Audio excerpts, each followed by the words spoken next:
Okay, so let's start with what is undoubtedly, I think, the chart of the moment. The most important aspect of the financial markets at the moment is the fact that the technology sector is certainly been coming off the boil. The top panel here shows the Nasdaq, or the proxy for it, the PowerShares Triple Q Trust ETF, and we can see that it topped out in November last year. That's when it peaked.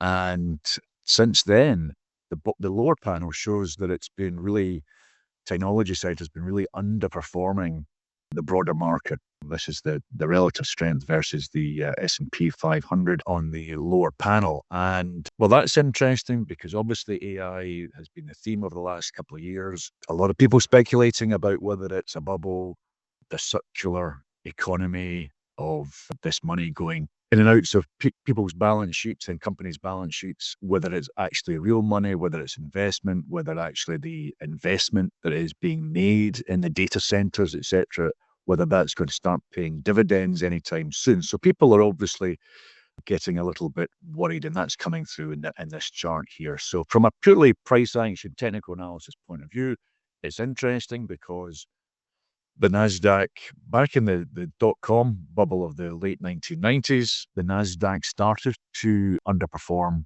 the S&P 500 in early 2000, and it took a few months for the Nasdaq, for the broader market, to succumb to that downward movement in technology. And so we might just be on the cusp of something like that happening again. Obviously, at the moment, there's been a sideways movement in the Nasdaq. There is a bearish Elliott Wave interpretation, which we're not showing here, but from a orthodox technical analysis point of view, we can say that if this level here is broken, this November low here of 580 on the QQQs, and if it was done on expanding volume, which it probably would be, it would be a really nice classical double top pattern. So let's see how this develops. Thanks for watching this clip from my 2026 Global Rates and Money Flows quarterly webinar.